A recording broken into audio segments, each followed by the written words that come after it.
Hello, my name is Allie, and welcome to Funny Fat Friend, a podcast about this bodacious biracial babe trying to find herself in film. Today, I'm alone again, and as promised, I am continuing my journey down the Twilight rabbit hole. I found out that I was completely incorrect when I said that there were 4 Twilight movies. That's not true. There are 5. And for some reason, that breaks my heart, and I regret saying I was going to do them all. I'm gonna be honest, in the last one, I was fairly intoxicated during the whole movie, and immediately recorded the podcast after. At one point, I was so excited about kind of doing it by myself because it would make editing simpler, but I was drunk. And in the middle of recording, I took a phone call at one point. I lost my place several times while talking. So maybe this one will be better. This time, not drink, because it is 2:30 in the afternoon. I think that's a better choice. Alright, so second movie in the series is New Moon. Again, I rented it for $2 on Redbox. I guess they're all just $2 on Redbox. You're welcome, Redbox. Sponsor me. It came out in 2009. Which they were like on top of the turnaround on these movies. Twilight came out in 2008. That's so fast. This one had a budget of $50 million and it made $709 million, which honestly, compared to the first one, which had a budget of 37 and made 393, that is an insane amount of money. It made so much money. I understand completely why they made all of these. But okay, that's all the background logistics. Let's talk about New Moon. So we open with a title screen, which is like not normal in modern films. We don't get the title right away. But this one, I guess it makes sense, right? It reflects the book aspect. It's like the cover of the book and it says New Moon. And when I was looking at it, it shows like a blood moon and then it wanes or waxes. I don't know which one it is. We learned in middle school. I did not retain it. Someone will tell me, I'm sure. Thanks. It gets smaller and it says New Moon, which is neat. Yeah, it's like the cover of a book. I liked that. I wasn't mad at it. The first line we hear is Bella saying, "These violent delights have violent ends," which is in Westworld, and that's what I know it from. And so, oh my god, you guys, we're living in Westworld. Dolores has taken over media. She's here. All my Westworld fans, you're welcome. Everybody else, that didn't make any sense. I'm sorry. Okay.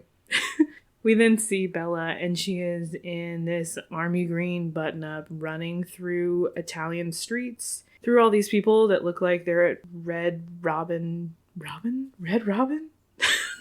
That's the burger place. Red Riding Hood Comic-Con or something. Everybody has a red hood on. And she's running, and then she runs, and it cuts to her in a field with lots of flowers. Beautiful violet flowers. Ooh, these violet delights. Is that what she meant? That was terrible. I'm keeping it in. Alright, lots of flowers. And then she sees an old woman across the way. She's like, "Grandma? This is Red Riding Hood. This is Red Riding Hood." Then Edward appears from some trees. He just like slides out of some trees like that Simpsons gif, but in reverse. And she's concerned because he's all glittery in the sun.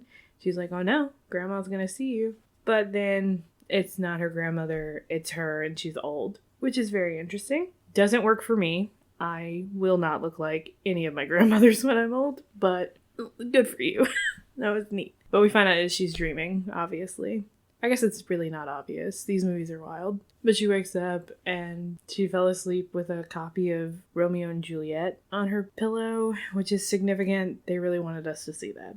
Do you get it? Tragic romance. Anyway, it's her birthday. Charlie comes in and is like, "Happy birthday, Bella." Yeah, he's got her a digital camera for her birthday, which is like exciting. I think was she 18? Yeah, she turned 18. When I was in high school, yeah, I wanted a digital camera. I got a digital camera at one point. It was lit. I loved it. It was so fun. Bring them back. Somebody give me a digital camera. But also, can you take pictures of vampires? Right? You can't. Right? Because, like, They can't look in mirrors. Why would you be able to? I don't know why I think mirrors and cameras are... I think they're, like, similar. I don't think I'm wild for thinking that they're similar. But it's... So I laughed. I thought it was funny. He gave her a digital camera. I was like, you can't use that to take pictures of your boyfriend. That's what we do with digital cameras. Oh, jeez. But okay, yeah. Anyway, she goes to school. She's still in high school. And she takes a picture of her friends, which is nice. Anna Kendrick's character does say one of the cringiest lines that I've heard in a long time. She says, "You'll Photoshop this if my nose looks big, right?" Ugh, yikes, you guys. That was very unnecessary. I really want to know if that's in the book. Maybe that's just pulled straight from the book and is relevant to her character, but also Anna Kendrick doesn't have a really big nose or anything, and that seems rude. So, okay. Next, we get a very hot, slow motion appearance of Robert Pattinson, and I'm here for it. It's so slow. But this is also the point when I noticed that they have gotten rid of the weird filter from the first movie, which is really nice. Like, I already enjoy the color use in this one. It's a lot richer to look at. It literally, you can see the money that they made put into the screen. And I like it a lot. They got more creative with the use of just, like, light and dark in the background rather than a shade of blue over everything. We also find out that Edward is 109. Which is very old and gross. Why are you still hanging out with high schoolers? That is the worst time of your life, right? Even if I was ageless, I would not hang out with high schoolers. I'd hang out with, like, cool 30-year-olds, right? I feel like that's the time when, like, because 20 is terrifying also, but I feel like 30 is gonna be when I hit my stride of, like, having it together. Hopefully, knock on wood.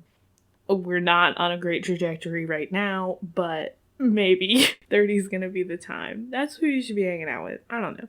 Who am I? Okay. Anyway, Edward shows up in slow motion, meets up with Bella, and I have never seen two people that want to have sex so bad. It made me so uncomfortable. It's ridiculous. I've seen Hereditary. I was less uncomfortable watching that entire movie than I was witnessing Edward and Bella want to fuck in a school parking lot. It was terrible. Then also, Jacob shows up because love triangle, I guess. But he shows up and she calls him Biceps. She says, "Hello, Biceps." Cool.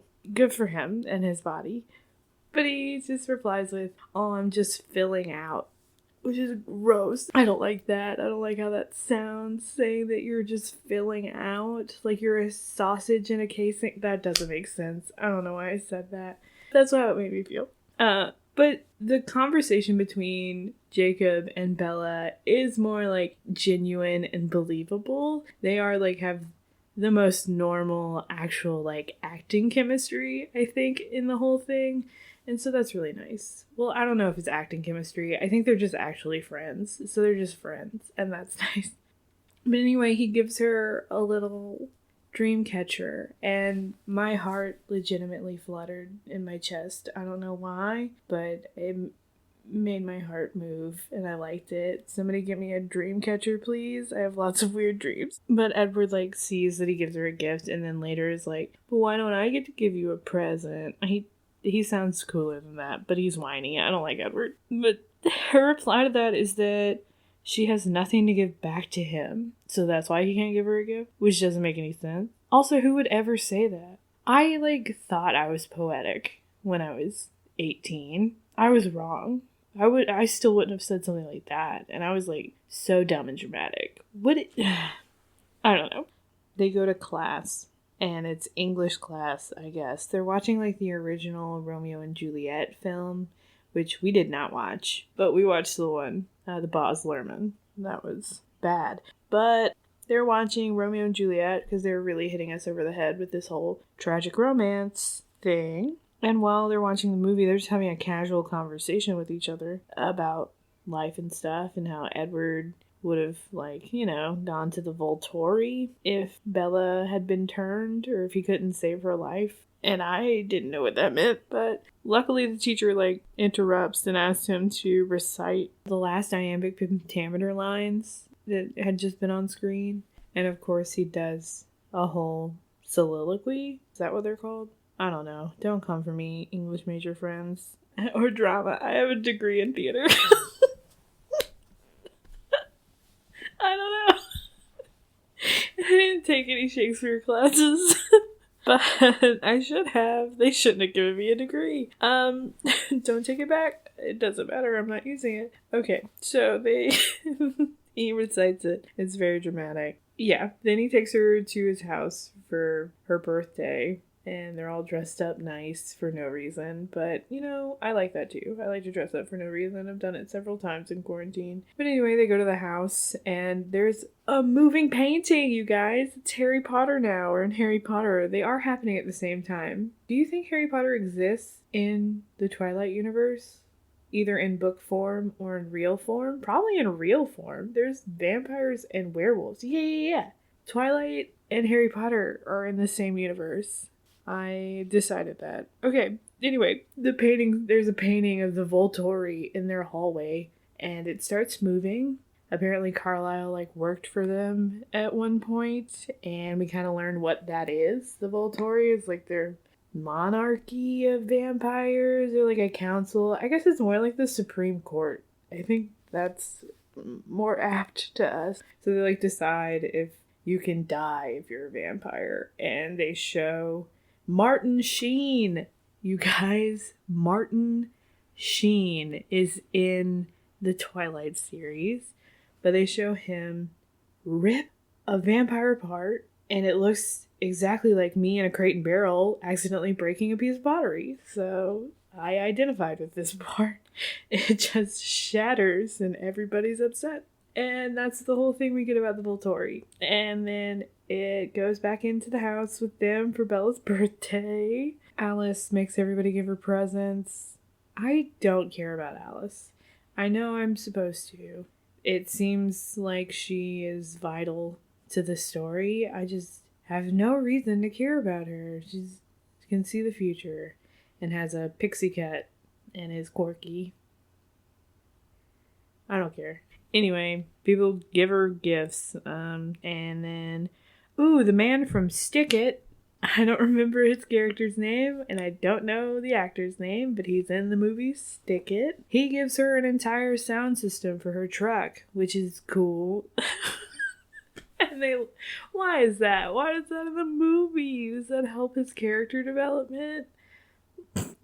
That's all I know about him, is that he dates the mad blonde vampire and gives people sound systems. That's a well-rounded character. Oh, jeez. But then she, pricks her finger on something? I don't remember. I think she gets, a paper cut. So there's blood, and it zooms in on Jasper, who is just the scariest looking person. I think his name is something Rathbone. He was in that Avatar: The Last Airbender movie. That's why I know who he is, so I'm sure he's sad. And I'm sorry, dude. You did it the best you could. But yeah, he gets upset and goes to attack her, but Edward fully throws her entire body across the living room. She smashes into the entertainment center, cuts her up more, so that's bad. But they get Jasper away, and Carlisle goes and stitches her up and is talking to her, and she finds out that Edward is so upset and won't change her into a vampire because he thinks it means she'll lose her soul. Which we have had no religious or philosophical discussions until this point, but that's inherently brought up with the idea of a soul, but then we don't talk about it any more than that. There's no significance really given to having a soul, what that means. Sure, why not?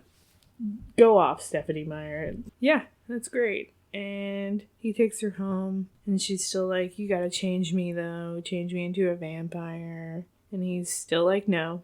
But she says that he's not gonna want her when she looks like a grandmother. Oh, what does she think happens in a regular relationship when you both age? Do you think you just did... everybody gets older. It's like, what do you think attracts you to a person? It's just the way you look, honey. It's over. But okay, I'm sorry. It really bothered me. That made me really confused. That didn't make any sense. But also, okay, she's 18. Her brain is not fully formed. Anyway, they kiss. It's awful. He looks like he's in so much pain. And then he just walks into the darkness. Ugh. I just got a cold chill remembering it. I hated it. Just fine. Anyway, okay, great. She goes back into her room and is printing out her pictures. She's not even just looking at her pictures on her camera. She has a full photo printer and prints out a picture of the two of them. So I guess you can take pictures of vampires. I need the rules. I need the rules laid out for me about what vampires can and can't do in this world. Because the only thing that makes them not able to do anything is their glittery skin so far. And that's like, now you can do that. You can just like say you were at Coachella. Whatever, okay. She like is sad though. And folds it so that only Edward is in the picture. She like folds herself out of it. That didn't make any sense. It makes sense for like later so that Edward could like unfold it. That was the whole point of it, though. I need to have a discussion with these filmmakers. Okay, so she goes to bed. The next day, the Cullens aren't at school, and she's all sad. Then when she comes home, Edward had previously just been in her home because he breaks in all the time. Because also the rule about vampires not being able to come into your home unless you invite them is not a thing. But maybe she invited him at some point. Sure. But he's just standing in the yard, and they walk into the woods together. Because the woods are significant to their relationship. Woods mean beginnings and ends. Maybe. Probably. I don't know. And he tells her that they have to break up. He's moving away. Because Carlisle is supposed to be 10 years younger than what he looks like. Which also is not an issue. Like, Botox, filler, all that is a thing. Who cares? But yeah, they have to leave. And she doesn't get to come with him. And he says that she doesn't belong in his world. And he promises that he'll never come back. I guess that's supposed to help. So that she can for real move on. And he also says that she's not good for him. And I respect that. I got excited in this moment in the movie. Because I was like, oh, we have recognized that this relationship is unhealthy. And we need to move on. And you shouldn't be together. It was awesome. I really thought we were going on a different trajectory for the rest of the film series at this moment. And he leaves. And she tries to, like, chase him, but not really. She just briskly walks through the woods like she's gonna catch up to him in his super speed. I don't know. But then I guess she's there for hours because it's suddenly nighttime and she just like falls over from sadness. And yeah, I relate. I can relate to that. You just fall over sometimes because you're sad. And the music score is so loud. They bankrolled on getting like a whole score put together for this one. The last one had a great soundtrack, but this one, the score is pretty good. The soundtrack is not, but the score is good. So she's like passed out in the woods. We see some wolf eyes, I assume. I don't know. Do wolf's eyes really glow in the dark like that? Somebody let me know. I didn't feel like Googling it. But we see some wolf eyes. And then we see Charlie back at the house all sad and concerned with his gang of friends in his little police outfit. It's a uniform. It's not an outfit. And they've been searching for her. And Sam, a man named Sam, comes in shirtless carrying her. And I am Team Sam. Don't know who he is, but the movie should be about him. I've already decided. I want to know more about him. But yeah, he saves her. And the next thing we see is just her sad at her computer. She's sending Alice an email because Alice is now a significant character, I guess, and is her best friend, even though they never hung out, and I have no reason to believe they're best friends. But sure, she's emailing her about being sad and not understanding why they left. We get her also screaming in the middle of the night, and then we get her sitting at a window while the months appear as text, and we watch the seasons change. It's like Rear Window, I guess.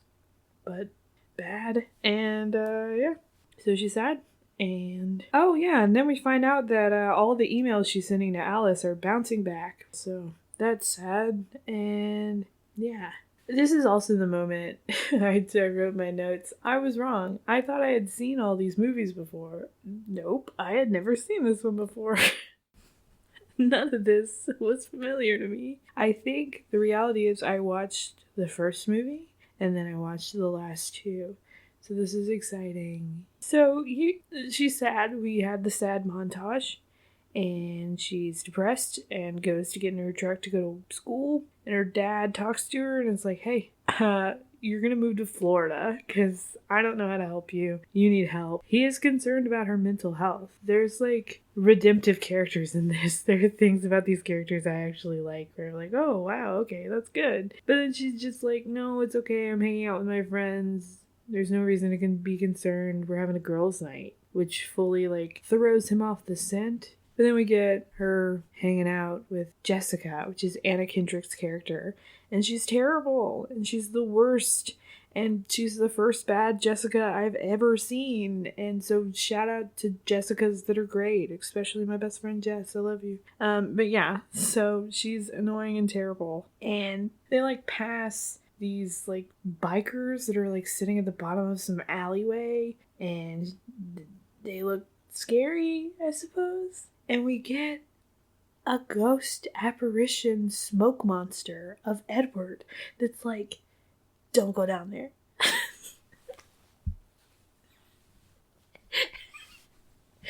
No, I hate it. I hate it so bad. It's so uncomfortable and scary.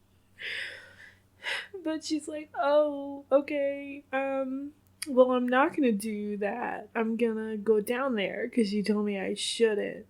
And it seems like you show up to tell me not to do things, so I should keep doing things that I shouldn't do, so you show up. And she goes down there, and she gets on one of the motorcycles with a dude, and he pops a wheelie, and she gets scared and freaks out, and he brings her back. So he's not bad, I guess. And she just left her friend there, alone. What?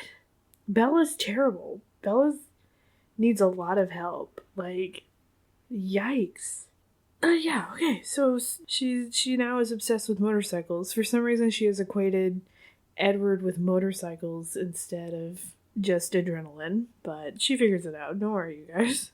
But yeah, so she buys a motorcycle and like takes it to Jacob to fix it. Because he fixes vehicle things, because we learned that in Twilight with the truck. He built an engine for it, so this is sturdy. It's a sturdy plot. Anyway, they decide to rebuild this motorcycle together. Where did she buy it? We don't know. We don't know where she bought the motorcycle or how she got it onto the truck, but Jacob just picks it up because he's 16 and very buff now. Yay. But there's this awkward montage of them like fixing up the motorcycle together. And at one point, she like orders pizza, opens the pizza while the man is holding it, takes a slice out, and throws it. And it cuts to Jacob catching a wrench. Art. I like that. I actually do like that. I'd probably like those frames cut up and put up in my room somewhere. So yeah, we get a fun friend montage fixing up a motorcycle together. Who wants to fix up a motorcycle together? Things actually seem like kind of nice for a second. She talks about how like she feels happy and okay with her life now, hanging out with Jacob, and that's nice. It's good to have friends. But she is still having like night terrors, and during one, her dad like wakes her up and tells her it's gonna be okay, that she'll get over it, and he knows that because he's a terminal bachelor. Just like, fine if that's your choice, you know? It's like, but Charlie is sad, and I want Charlie to be happy. He seems like a genuinely good person and doesn't fit into the story at all. But then her and Jacob are still hanging out, and they're driving somewhere for some reason. I don't remember, but we see Sam, Team Sam, and his pals hanging out on a cliff, and they're like cliff diving, and it freaks Bella out. but that kind of also plants the seed of like adrenaline, and we get to see like, oh, this is going to be relevant later. But anyway, okay, they finish making the motorcycle work, and they go to ride it, and Bella's on the motorcycle, and she's driving, and we keep seeing like the ghost monster Edwards as like mile markers on the road, and it freaks her out, and it makes her crash. Like, he's causing this. I guess that's a metaphor. He's trying to help, but he's just making things worse. But she crashes and busts her whole head open because there's blood all over her face. It's terrible. But what we're supposed to care about in the scene is that she tells Jacob that he's beautiful. Yay. But I guess, massive head injury aside, she just goes to school the next day. And she finally has stopped being all alone, being a loner, and she joins her friends for lunch again. And while she's hanging out, one of her friends is like, oh, so you're hanging out with us again.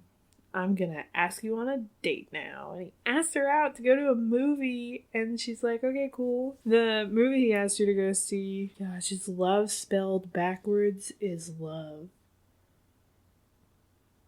This bad. The jokes are bad, but it's like they're aware that it was like cheesy and funny, and so they're trying to be cheesy and funny, which doesn't work. It's really bad. But instead, she wants to go see like Face Punch. I think that was actually the name of it. I just made that up right now, but I think I'm right. I think the name of the movie is Face Punch. And and then she invites everybody at the table to go with them because she didn't understand it was a date, and it was really sad. It made me hurt. But then everybody bails once they get there, and it's just her friend, and then Jacob also shows up, and it's hilarious. They're in the movie together, and both the dudes have their hands all weird, like hanging out, trying to hope that she holds one of their hands. But her friend can't take all the violence, and he gets sick in the movie and runs out, and so they all leave. And Jacob tries to hold her hand just in the hallway, and she isn't having it. And he is like, well, but like, what's going on? And she's like, well, I want you to like me, but that's me being selfish because I just want you to be around. And oh, that's so heavy. That's really heavy and terrible. And she understands how she's like sad and messed up in these ways. And so I guess that's a positive. But it's like, homegirl, get some help. Like, Charlie's here for you. Charlie's trying to give you help. You get some. And she says that she's not like a car that's all broken. It can't be fixed. Like, she can't be fixed. Whew. This is really sad. This movie's a bummer. This character is a bummer. I hope if you feel like you identify with Bella, please, it's okay to get some help. Like, we're all out here together. Please get some help. I know it's hard to ask for, but do it. You don't have to live that way. But yeah, so it's really sad. We also get a very uncomfortable close-up of him telling her that he'll never hurt her, and he knows what Edward did to her was awful. Ugh.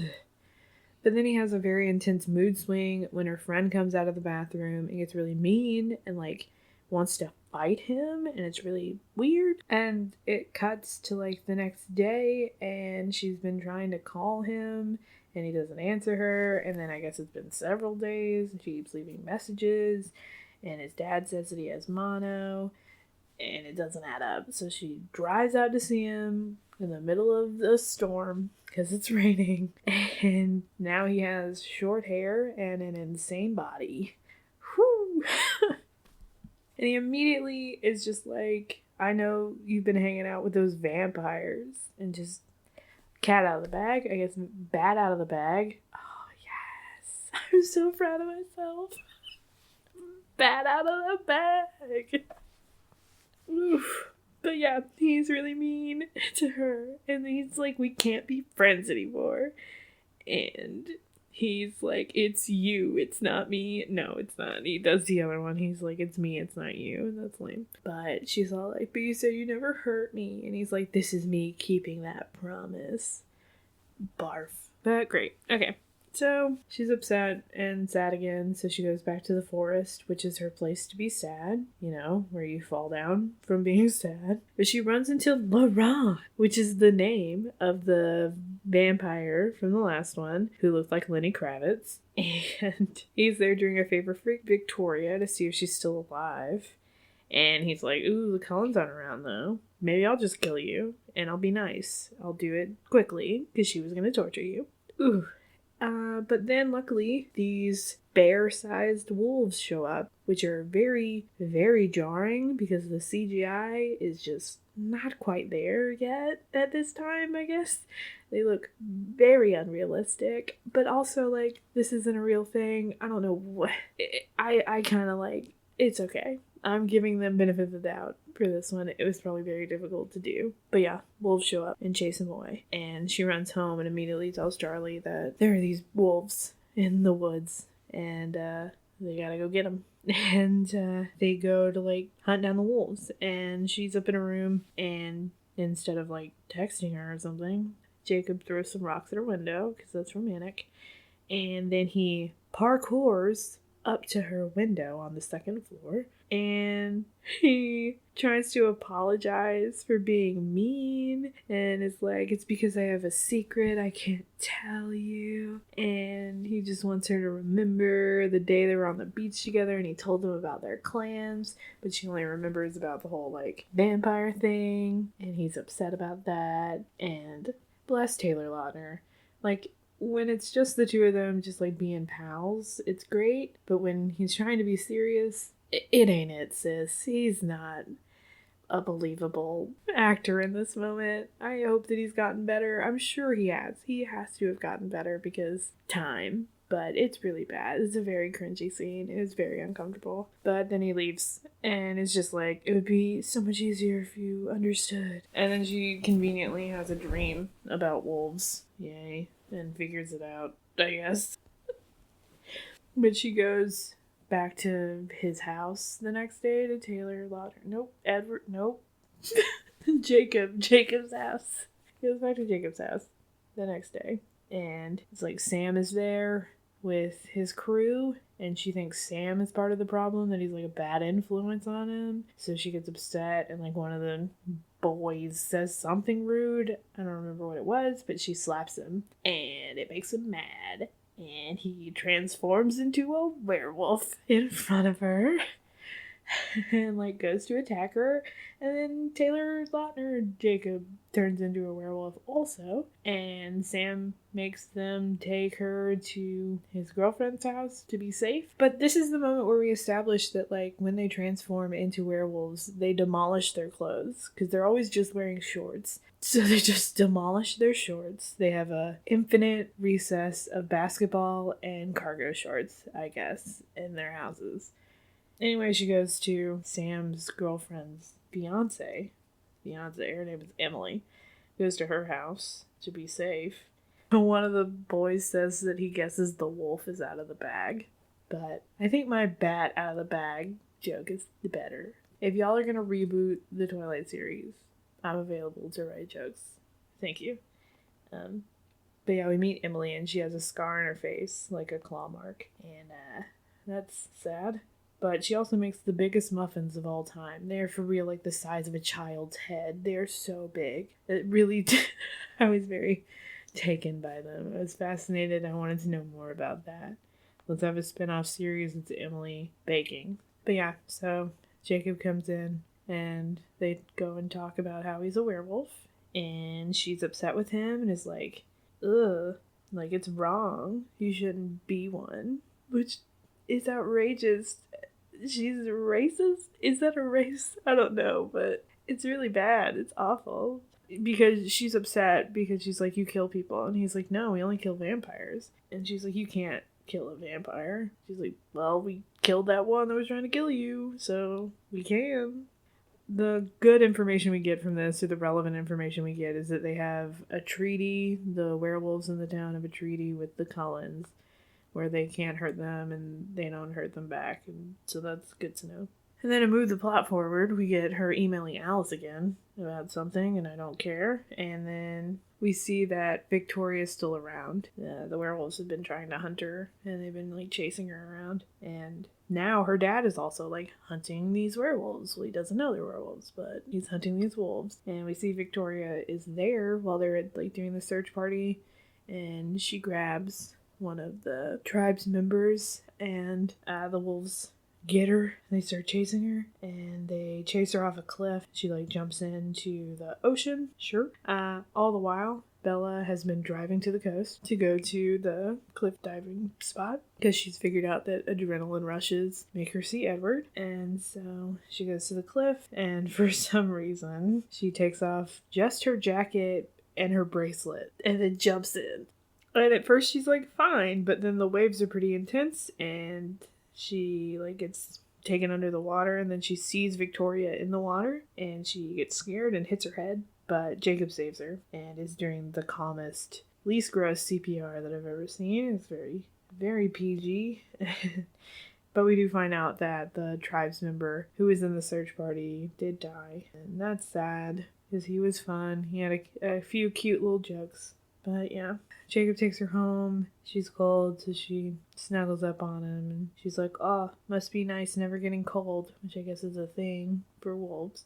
And then he's like, it's a wolf thing, which I would like that t-shirt. If somebody would buy me that t-shirt, I'd like a t-shirt that says, it's a wolf thing. Anyway, they go home to her house, and Alice shows up because she thinks that Bella has like killed herself, and she finds out that she can't, like, her visions don't work if it involves Jacob for some reason, so she didn't see that Jacob saved her. Bella and Jacob almost kiss. It's exciting, but then the phone rings. Jacob answers. Turns out it's Edward, and Edward asks if Charlie is around, and he says no. He's planning a wedding. He's planning a funeral. So, of course, Edward thinks that means that Bella's dead. And Alice is all like, oh no, that was Edward. He thinks you're dead, so he's gonna go ask the Volturi to kill him, like that Pottery Barn planter that I hit. Break him up. And so Bella's mad at Jacob and runs away with Alice to go to Italy, I guess. I don't really understand. It looks like Italy, and they did shoot it in Italy, but somehow they are able to travel to Italy, where the Volturi are. But the Volturi have already told Edward that they won't kill him because he's too valuable to them. So he's gonna, like, make a scene to make it so they have no choice to kill him. So he's gonna, like, expose himself in front of people, which is terrible and gross. But sure, sis. Then Alice is driving a sports car, because, yeah, Italy. And this is where we see the beginning of the movie, where Bella is running through a crowd of Little Red Riding Hoods. Apparently, the town is having a celebration about remembering the time they got rid of all the vampires in their town. Sure, which I guess is just, like, a joke, like, because there are vampires still there. Oh, I don't know. The lore here, I don't understand it. That's what you should be writing, Stephanie. I need, like, a history book on how these vampires work. I don't need another book of Twilight, but from Edward's perspective. I need some lore, thank you. Anyway, she runs really fast, I guess. She also runs through a fountain. She jumps into a fountain and somehow runs through it without falling or dying, which is not a thing. There's like algae in fountains. And it makes sense. I believe everything else in this movie until then. Alright? I don't believe she ran through that fountain. But anyway, she stops Edward from showing himself to all the people. She is like, okay, it's okay. I can let go of you now, so you don't have to kill yourself. It's okay. Then he says he can't live without her. And he doesn't know why she believes him so easily when he says things. And she says that she believes everything he says because it doesn't make sense why he would love her. And that's so sad. Ugh. This is really, I think this is a very, the word problematic is annoying, but that's what this movie is. It's what their relationship is. But okay, they're like sad and into each other in Italy, and Dakota Fanning shows up. And I guess she's one of the Volturi vampires. Sure. And then they get into an elevator. Again, sure. And Michael Sheen. It's like, oh, this is the girl, alright. I don't see how you can stand so close to her. She smells so good. Which is nasty. Michael Sheen, what are you doing in this movie? But okay, Dakota Fanning then flexes her powers and just says the word pain and looks at Edward, and he starts freaking out in pain and like hovering. And Bella gets upset and is like, stop, don't kill him, kill me instead. And so Michael Sheen's like, that sounds pretty cool. Maybe we'll do that. Because we can't like guarantee that you're not going to tell people. But then Alice like saves the day because she's like, no, I had a vision. She's going to get turned into a vampire. I'm going to be the one who does it. And somehow they just like touch hands and they share her vision. I don't know. Why not? It's like E.T. So he's like, okay, cool, for sure. Why not? Yeah, y'all can hang out. Whatever. So they go back to Forks, and Edward's all like, oh, the only reason that I left you is because I thought I was protecting you and giving you a chance in a normal life. Okay, yeah, you were. You weren't wrong. But then he said leaving her was the hardest thing he's done in 100 years. I don't think that's true. That literally can't be true. He lived through multiple wars at this point. How is leaving a high schooler the hardest thing you've ever done? They're back home. She's back in her house, and her dad, Charlie, shows up in their room and is like, you're grounded forever. And I'm proud of him. I'm really proud of him. And then, the cinematographer definitely thought they were so clever. Because when Charlie closes the door, like, we see, like, an image of, like, a random dog in a picture frame on the wall, like, comes into focus. And then the next character we see is Jacob. Wow. That's art. I like it. I did like it. Yeah, so we get that cute little foreshadowing of Jacob.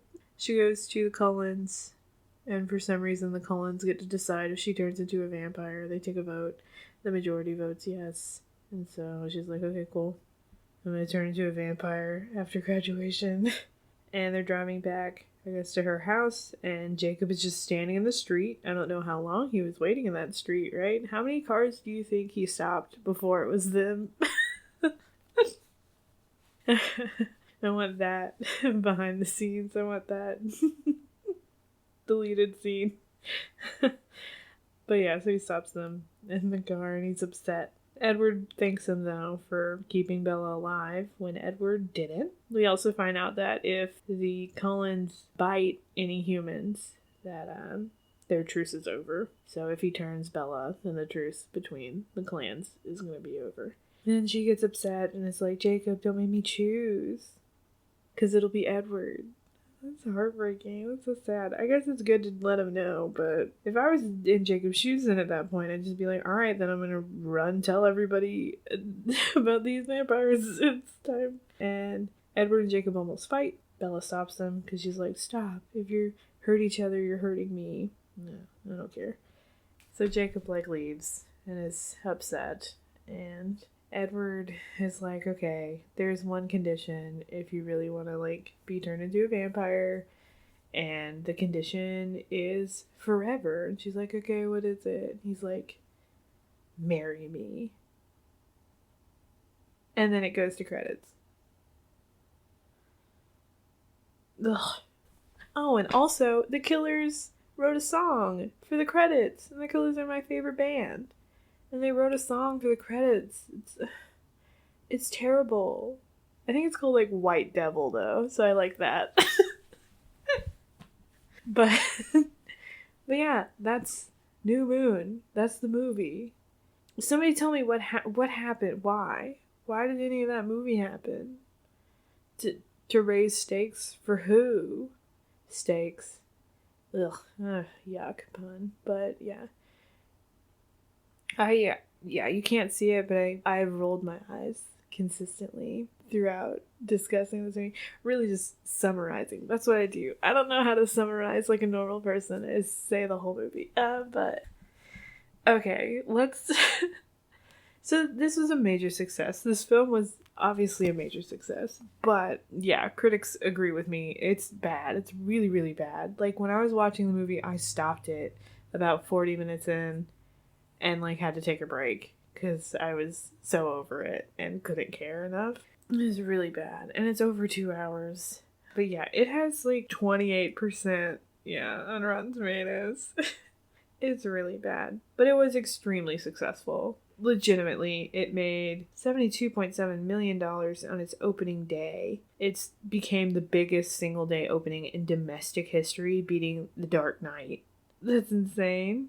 That record wasn't broken until 2011 with Harry Potter and the Deathly Hallows Part 2. So that's, like, good for it. It also still, to this day, its opening weekend is the 9th highest opening weekend in domestic history and is the 10th highest worldwide opening weekend. So, yeah, undeniable the amount of success this film has, but it's terrible. Is it the most successful, worst movie ever made? Maybe. That is something that can definitely be argued. I do really love this. I found this out. So it didn't really do, like, well awards-wise. But at the 2010 Nickelodeon Kids' Choice Awards, the film was nominated for Best Movie, but it lost to Alvin and the Chipmunks, The Squeakquel.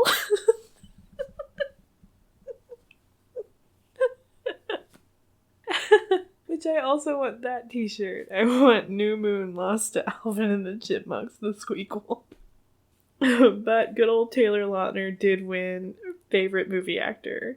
And Jacob and Bella, who were also nominated alongside Edward and Bella, won an award for Best Couple. So I'm not wrong. Team Jacob is the correct choice, I guess.